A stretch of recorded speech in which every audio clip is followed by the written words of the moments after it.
This is the Seedfield Podcast, the show where Antiochians share their knowledge, tell their stories, and come together to win victories for humanity. I'm your host, Jasper Nighthawk, and today we're joined by Kayla Cranston for a conversation about an approach to environmental conservation projects that Kayla calls co-designing conservation with, not for, communities. Let me give a brief introduction for why this is such an important subject today and why I'm really excited to have a chance to talk with Kayla about it.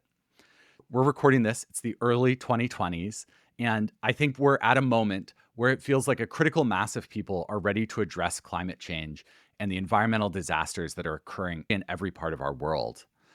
It's terrible that our planet is in so much distress, but thank goodness we're finally seeing some action at governmental levels and certainly at the levels of mass movements and also at the levels of specific organizations.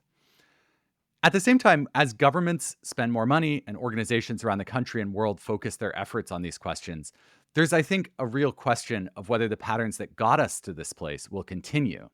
And here I'm thinking specifically about patterns where power is wielded by a few people. A few people are empowered to make these big decisions, and they dictate how things are going to be for the many. And I think that we're at this turning point where there's an opening for a new and more socially just way of interacting with each other and really sharing power. Is it possible that working together can make us both more effective and also make our actions more just and inclusive? I suspect I know what Kayla's answer is, but we're also going to talk about how specifically we might go about doing that. Kayla Cranston, our guest today, has been asking this question for a long time now. She is faculty in Antioch School of Environmental Studies, where she, in fact, got her own PhD. She is also our Director of Conservation Psychology, Strategy, and Integration.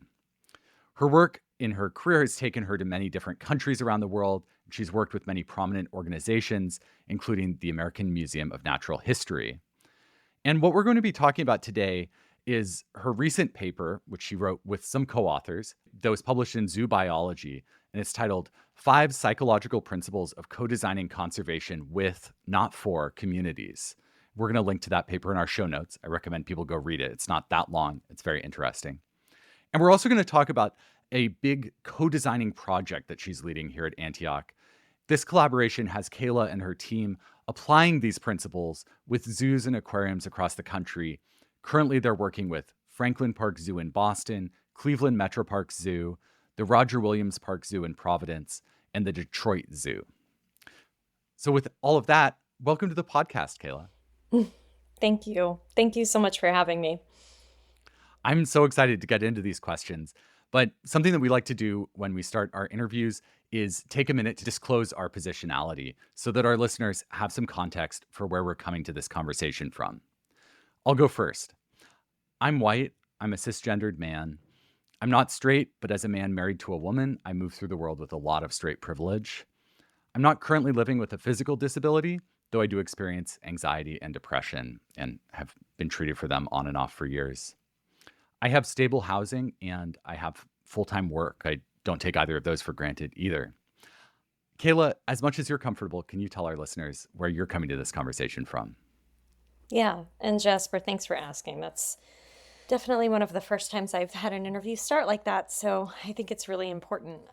I am a cisgendered white woman and I am straight. And I, like you, am not living with a physical disability. However, I have, over the majority of my life, struggled with post-traumatic stress disorder from some very early abuse that was in my family and has actually kind of led me to this work in empowerment. I currently have stable housing and I also have full-time work. Let's say that. It sounds like maybe a little more than full-time work even. right now, which is why, building capacity for this kind of thing outside of Antioch is also really important.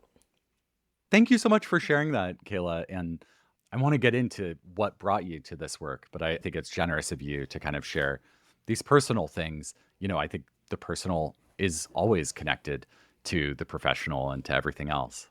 So let's get into it. I want to talk about this concept of co-designing with, not for communities, which I'm going to say a bunch here, and hopefully it'll kind of make sense to listeners, like that the not for is in parentheses, co-designing with, not for communities. So maybe a good place to start is to actually ask you, how did you come to learn about this concept and what drew you to it and caused you to put your own spin on it and kind of make your career around it?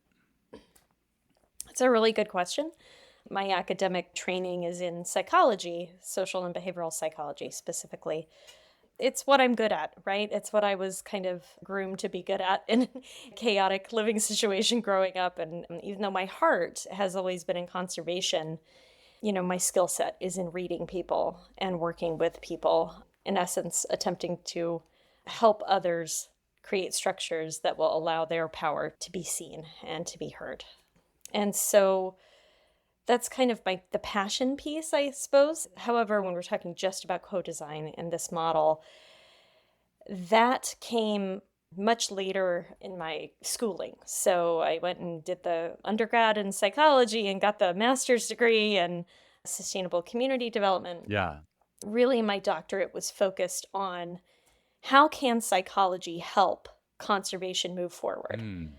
That's what I've always wanted to do. It's what I've been doing for quite a while. And the co-design piece came as an answer to that. So I was taking a sustainable community development course by Dr. Tanya Schuessler. I did receive my doctorate here at Antioch in the same department that I'm working now. And when I was here doing my doctorate, I took this course by Dr. Schuessler. And there were many different models of community engagement that were being put forth as potentials, right? And they were on this spectrum that they called the Pretty spectrum. And it's called the Pretty spectrum because it was made by this guy named Jules Pretty. And essentially on one side of it was, let's engage the community in conservation so far that we're educating them, right? We're letting them in on a decision we've already made. And so that can look anything like a workshop or training or a pamphlet, things like that. And the other end of the spectrum of community engagement looks more like handing over the reins just to the community and allowing them to go for it, right? It's almost like a block grant. Like, here's some money. Exactly. And we'll check back in 2 years. Like we'll see. Yeah, it doesn't even matter what you do with it. See you later. So we were introduced to the spectrum of different community engagement processes, and then the class ended. And there was no guidance given as to which one might be best. How do you know which one you should be choosing?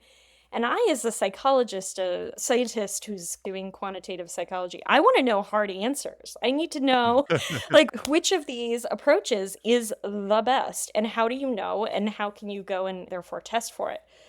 And the reality was that at the time, there wasn't a tool to really choose between these models. And so Yeah, these different approaches to community exactly. engagement. And so for one of my final projects for that class, I ended up just combining a whole bunch of them and saying, if you can put these together in a way and find a metric that will help you determine what is working best for the specific context, that itself will be how you can tell which is best, right? And so the Yeah. models that I combined was everything from Pretty himself to Driscoll and Louise Chawla and participatory asset mapping, put them all together and added a few extra pieces myself that when I created the tool that would help us determine which version of it would work for which context, I found to work the best.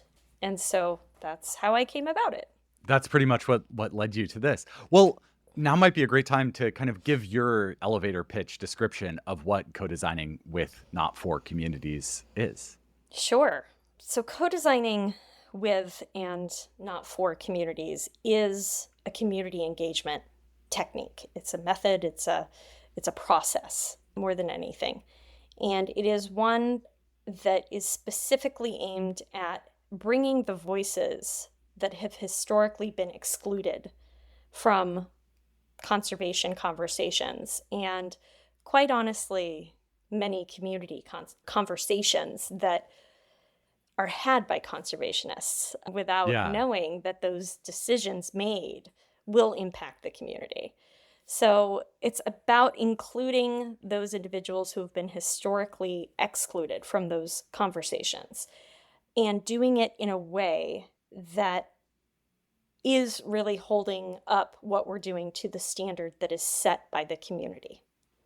And the whole theme of co-designing conservation with and not for communities is that it isn't for communities. We Yeah. aren't doing this for them. We're doing this with them. And so the difference between those two things is the difference between saying, if you build it, they will come. And the difference between that and saying something along the lines of, if you build it with them, they're already going to be there and they will have ownership over it. And therefore, they will be able to work with you to continue its success over time. Yeah, I was thinking about that. If you build it, they will come. And I was thinking about how many projects I have seen out in the world where things are built and the people never really come.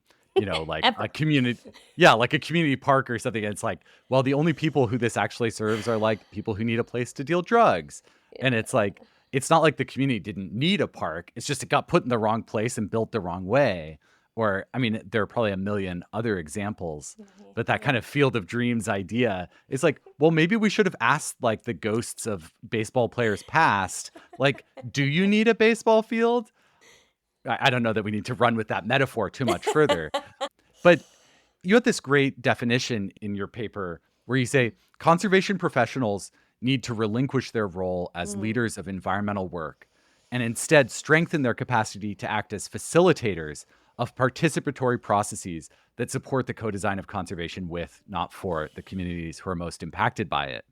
So I was curious, could you talk more about this concept of letting go of being a leader and instead being a facilitator? Yeah, absolutely.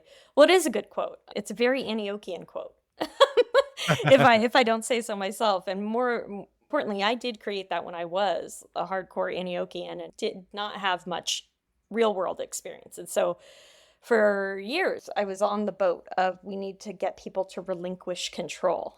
Mm-hmm. And then I did some real hard research in the real world.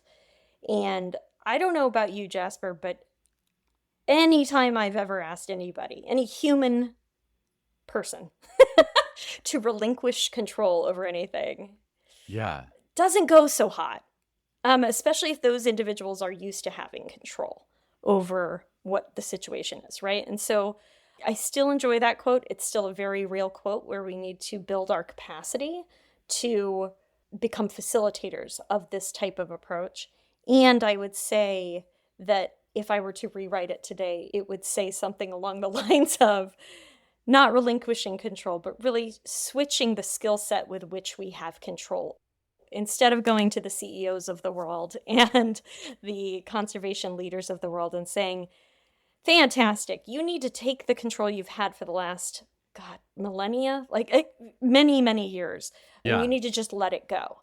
I think that is a recipe for a lot of reactance, which is just, Mm-hmm. oh, hell no, and failure, because humans don't like giving up control.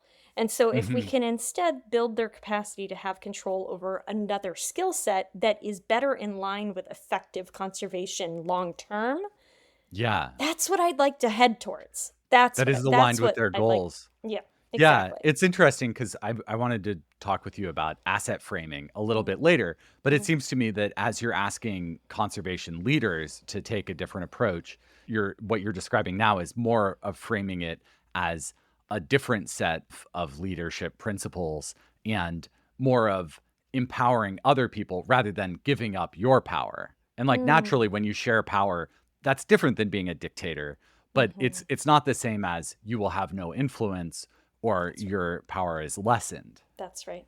That's absolutely right. And it's deeply important. Then one of the biggest things that differentiates co-design from other community engagement models is that we consider ourselves to be collaborators as opposed to people who are standing up and pushing themselves back from the table to allow Mm, somebody else to come in and sit at the table. We are extending the table, but we're still at yeah. the table. and Yeah. and that's the thing. Switching the definition of what it means to be a leader, as you say, is really what it's all about. Yeah. I think throwing your hands up and walking away and saying, well, you do it, it's not the best advice. But I do want to draw a contrast. Bill Gates has, $150 billion. The stereotype of what the Gates Foundation does is it'll sort of parachute into often very poor countries, and they'll say, we've got this money and we're going to run your vaccination program. So get in line. And malaria eradication or whatever it is. And like, there are worse ways to spend your money. If you've got that much money, you could be buying mega yachts. But it also seems like having the richest person on earth decide public health spending, whether or not they're smart about how they do it, it disempowers the people who they're intervening on rather than empowering them. So could you like contrast the co-design approach? Well, firstly, this whole idea of empowerment can be deeply problematic in and of itself, because I've seen it go in a couple of different ways. It is what I wrote my dissertation on, psychological empowerment and how it can be fostered or not. And there are two different kinds of empowerment in the research that I've done. One is the kind where I have power and I give it to you, which can be deeply problematic, as you're pointing out, right? Because first of all, they're not asking for that, are they? Stop it. Like what? Nobody asked for that. Yeah. And if they did, that's a different story, right? Because the other type of empowerment is, instead of giving someone else the power that you have, remaining strong in the power that you have and making room for the fact that the people that have been historically unheard through processes like this and excluded intentionally, they already have power, and that is not the problem. The problem is people that have historically had power and been invited to the table are really, really bad at seeing it. And the structures that we've created are intentionally aimed at suppressing that power. And so empowering someone is really about unearthing the structures that will help us better see the power that they already have and can help ourselves get out of our own way when it comes to what it looks like to ask other folks to come to the table. So if I'm hearing you right, you're saying if you go into a community and you say, well, I understand that you've been disempowered for so long, but we're going to give you and share power with you, the people who have been oppressed by the systems in place, but they might say, hey, we already have a lot of power. We've been running community gardens. We've been making all sorts of decisions. I don't know why that's the example that comes to mind, but we don't need you to give us power. We have power. We need you to stop oppressing us. Or to work in dismantling oppressive structures more. That's right. And it's in contrast to what many people in power positions in those examples you're giving think is happening, right? It's why are you here? Yeah. Who is asking you to be here? So you're absolutely right. It's very different. Okay, so I want to get into like the specifics of how this works in conservation work and specifically in your work with zoos. So this project you're leading at Antioch partner with zoos and aquariums across the country to help them promote communication and develop programming in close consultation, specifically with local historically marginalized communities. I think we could probably spend a whole episode talking about each of these zoos and your work there. But I wonder if you could pick out one zoo and talk about what kind of problems you and the zoo sought to explore through your work, and then how that work played out in this specific case. Before we start, I just want to say most of the projects that I've worked on that have been successful have been through institutions that do not need me to tell them that they need to change. They themselves are recognizing that, and they are coming to me for help. One of the things that they're specifically seeing is that they, like many other conservation organizations, have this traditional approach to creating programming that will impact their community, their human community. And it usually goes a little something like this. We're going to create a program, whether it be an educational program or a conservation program or job training opportunities for the community. And it's going to be great. We'll use the latest cutting edge research on what works. And then after we're done implementing it, we'll go to the community and we will say, what did you think about that? And, jazz hands, like that's it. That's the classic approach. Yeah, that's the classic approach to what we're doing as conservationists, right? With our human communities. And so the zoos that I work with and other conservation organizations I work with as well, we're very keen to point that out, that that is not working long term. And one of the reasons they know that, and this is specific to the zoos I work with, most of them are in urban areas, right? Within 20 minutes of their main site, they have a population that is disproportionately living in poverty, has racial diversity, things like this, that is not reflected in the socioeconomic demographics, if you will, of the folks who already take advantage of the zoo's programming. So we Yeah. might be having people from around the zoo site coming through the doors looking at giraffes and stuff. But you look at the roster for the environmental education programming that is being offered at that same zoo, and it is all white upper class people. Mm-hmm. Very, very much does not match the demographics of the people who live within 20 minutes of the zoo who could potentially benefit the most from these types of programs. And so the question is why, right? And that was the reason for wanting to ask the question. And so why is that the case? Bringing this model has really helped with identifying who those individuals are and how can we create programming that is deeply relevant and meaningful to them so that they Yeah. will want to put their names on that roster and be a part of this programming that they have now helped to create.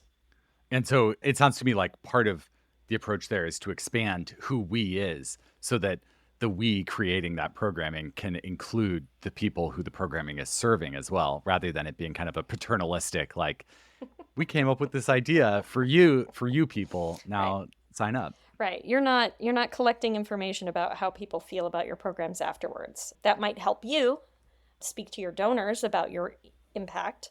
However, it doesn't work with fostering a stronger relationship with your community. Instead, more early and often, you're going to check in way before you even start thinking about doing a program, right? About what is going on. Yeah.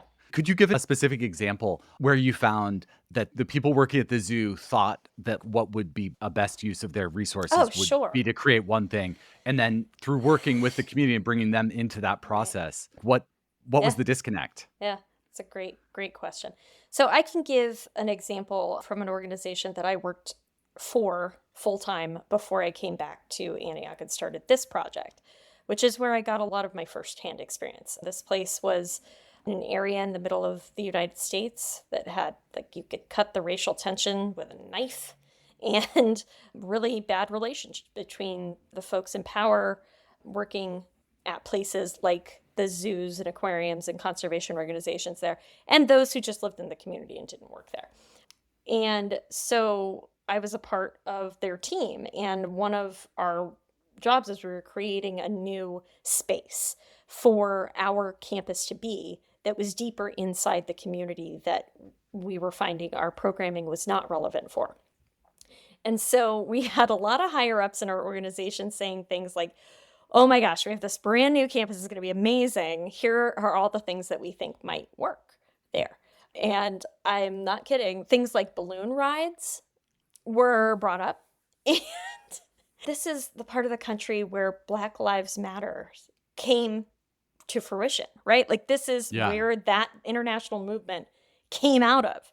And ain't nobody got time for your balloon, sir. That's not helpful. And so instead, right, of saying, what do you need? What do you lack? What can we offer? Is it a balloon?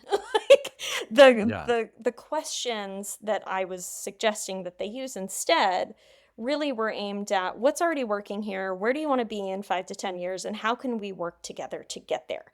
And when you ask those kinds of questions to a community that has been historically disenfranchised, the majority of the time, it flips the script. It really does. And what we ended up hearing, the very, very smart people that lived in this community wanted, was they knew that we had almost like a small city in our organization and an amazing facilities staff that was really well skilled at a lot of green job skills, right?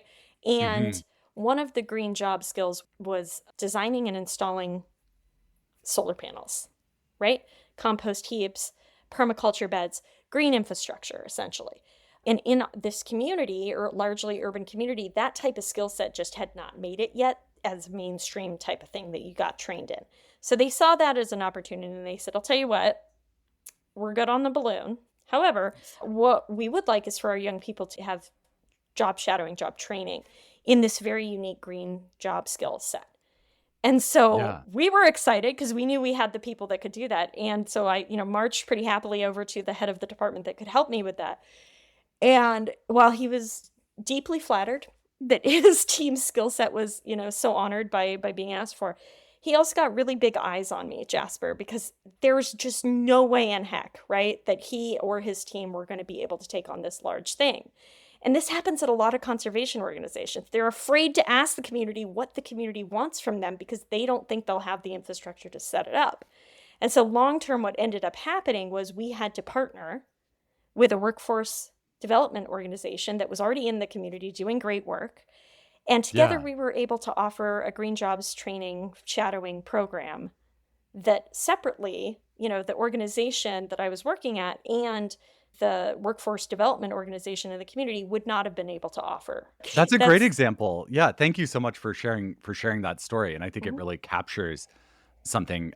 I'm curious also how you go about finding the people to work with, because I know that in many processes, like I live in California, and there are these environmental review processes that require there to be an open space for public comment. And yet we find that it is routinely the richest people, the landowners, and people with like commercial interests who actually have time and knowledge to participate in those processes. So it's often communities that have been historically disenfranchised that receive the brunt of environmental problems. And it seems like those are specifically the people you're seeking to engage in these processes. I'm curious what the challenges are and how you go about that. Well, you've hit it right on the head there, Jasper. The challenge is that it's not business as usual. We are not saying we are an organization for all. If they wanted to be here, they would be. That's not what we're saying. We're not holding a town hall with one microphone saying, show up on this one date or a couple of dates.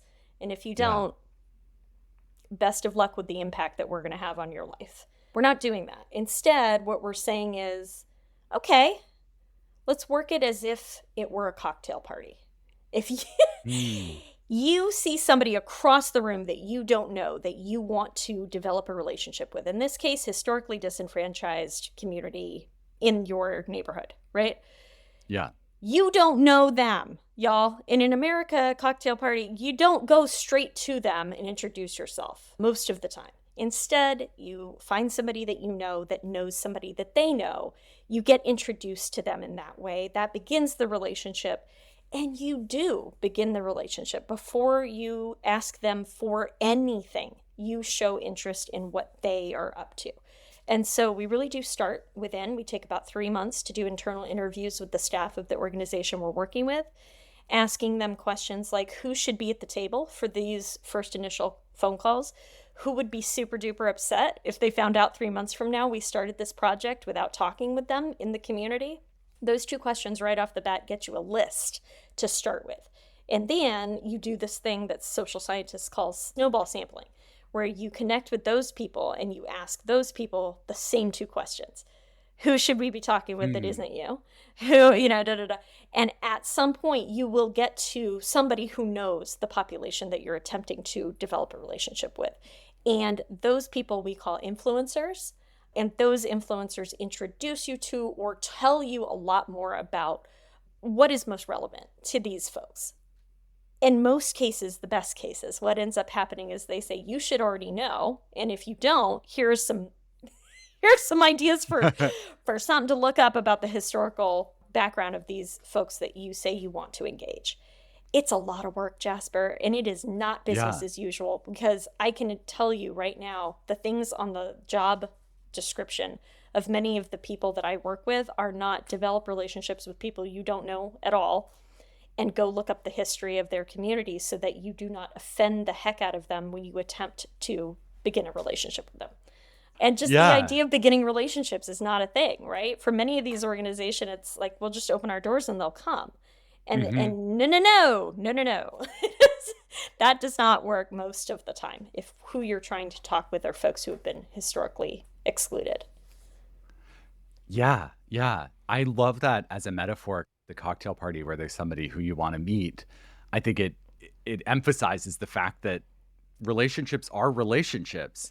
And maybe in the world of business, you can assume that if someone is going to be impacted by you, they will seek you out or they will see your event listing and they will be sure to get in touch with you. But that isn't something that we can assume, certainly for people who've been historically excluded from places.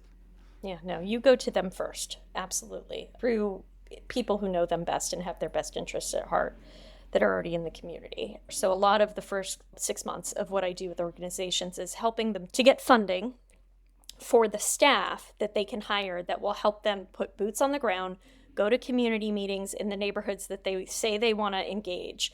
Start showing up to those neighborhood association meetings, those block club meetings, sit in the darn audience and shut up. Don't say a word. Yeah. Just be there. Listen. Figure out what's relevant, what's important to the community before you raise your hand at all. Introduce yourselves if you get, asked, but you're there to listen. You're there to build relationships with folks that are also going to those communities before you ever ask them for their input or for them to come to you to join in any kind of program development. That also seems so respectful rather than just like trying to be efficient. Like there's almost like a trade-off there. Sometimes I can see that is absolutely the case. Like, God, Caleb, our donors are just not going to put up with that. Like there's just too much time goes between starting a project and getting results. And so that's when I ask folks to start talking with their donors about what results mean and to start looking at indicators that are not butts in seats. So Yeah. that's what the psychology helps with. Well, I want to ask about the three questions that you Mm-hmm. lead with in these conversations. So you ask, what is already working in your community? What are the community goals that you have for your community for the next 5 to 10 years? And what can we design together to reach those goals? Right. Why are these the questions that you ask? Yeah. Well, that is an important question. Why? Before I answer that, let me just be clear, and it's very important here. What I don't want to see is people taking those questions, just running with them and saying, this is co-design.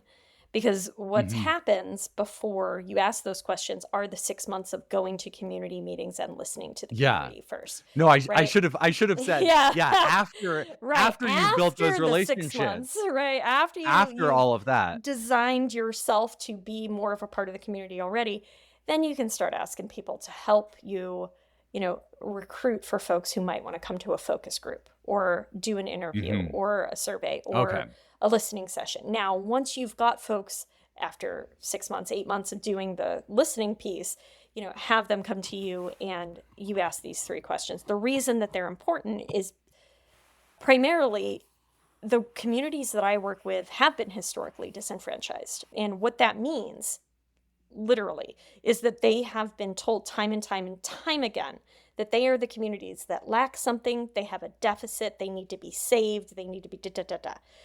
That is the quickest way to shut down a conversation, let alone a relationship with somebody from a community that has been historically told that they are lesser than. So you do Yeah. not ask things that you would see normally on what in my field they call a needs assessment, which is what is missing? What barriers are you coming up against? How can we help? How can we save you? How can we, you don't say save, but Yeah. how can we, how can we be the knight in shining armor? We're not going to ask those questions. And primarily because it doesn't work. It shuts down conversations with historically disenfranchised communities. You and me, Jasper, we'd love to be asked what our barriers are, right? Like we've at a certain level Sure. of privilege where we're like, shit, please ask me, so that I can get through this. But that's because You and say I- you say that. You say that, but at the beginning when we were talking about struggles with like Mhm. I was talking about my anxiety and Mhm. depression. Right. Like I think if you'd asked me when I was most struggling with anxiety, like Thank what you. are your barriers? You're absolutely I right. would I had no Just language for Just that. shut up. Yeah. Like stop Yeah. asking me that. Maybe you would have arrived if we'd had a deep conversation like, Right. "Oh, I think you may be struggling with this thing," or Right. like Right. you may want some help. But to start with, when you're already facing a lot of Right. struggles, like having somebody come in and be like, all right, give us your problems, we're going to solve them. We're going to solve it. That's a very aggressive approach. Yeah, it's aggressive and it doesn't work. And one of the reasons it might not work is because the answer usually is, it's you. My problem is the institutions that you stand for. That's my problem, right? So Yeah. that's why you don't want to answer that question. Not really. And so instead you start with what we call an asset-based approach, which is asking what's already working in this community. Working in the middle of, Ferguson, Missouri, you look around and you see things that are going so right and so well. The strongest communities I've ever worked in, just so adamant about making sure that their community remains strong over time. Yeah. And that means there's a lot of folks there that are getting a lot right. And you want to start with that. And you want to build upon that. And you sure the heck do not want to duplicate efforts.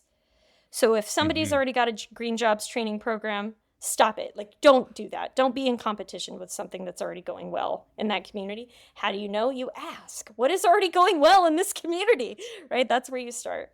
And then the idea of asking, next 5 to 10 years, what are your goals for your community? What would you like to see be happening here? And then, of course, once you've gotten an idea of where they're at now, right? Point A, where they're at now, what's really working really where they want to be, point B, in 5 to 10 years, then you can ask the question.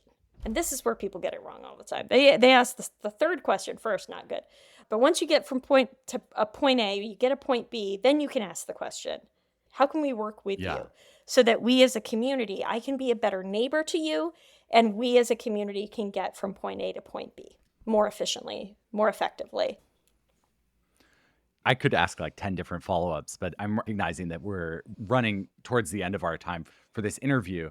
And I just want to kind of end by going a little bit deeper into this concept of figuring out what people need by creating enough space for people to explore and imagine that question with you. Yeah. And you're doing it with them. And in your framework, I really encourage people to go look at this paper if you're interested in this. One of your 5 concepts is community demand, where you check to make sure that members of the community you're working in are saying that this process is good for their neighborhood.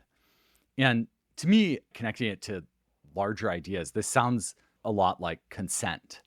Yeah. Like before you do something that affects people, you should make sure that it's something that people actively want. And like with consent, Jasper, it's very important that you're not asking them directly, is this what you want? In a situation where power dynamics require them to say yes, regardless of whether or not they want to, right? For this concept of consent, this enthusiastic yes is the only yes that you're looking for. And in our case, in co-design, it is the difference between trying to do good and you got to not produce harm first before you can go and do good. So really the idea being asking, what are your aspirations? What are your goals? What are your hopes for the future?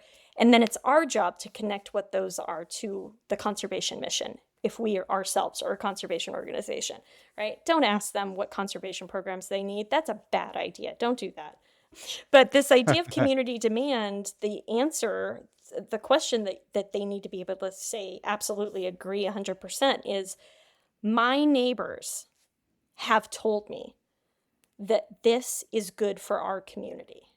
They have evidence, Jasper. They've been told by others in their community that what's going on is good for their community. That's why it's community demanded instead of like residential demand or resident demand, because it has to be the community that's in on it and they want it and they see how good it is for their community. That's community demand. It's a huge bar, really high bar, really one that a lot of people get wrong. Yeah, I think we were kind of alluding to the way that we talk about affirmative and enthusiastic consent in like a sexual context, which we've talked a lot about sex on this podcast.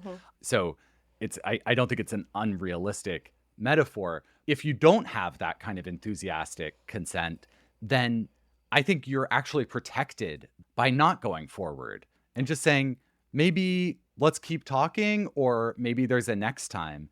I love the way that your concept of community demand and actually waiting till the community's demanding something rather than, oh, the community says that's okay if you want to do that. Yep. That's exactly it. Seems transformative and like it has potential beyond just conservation. Right.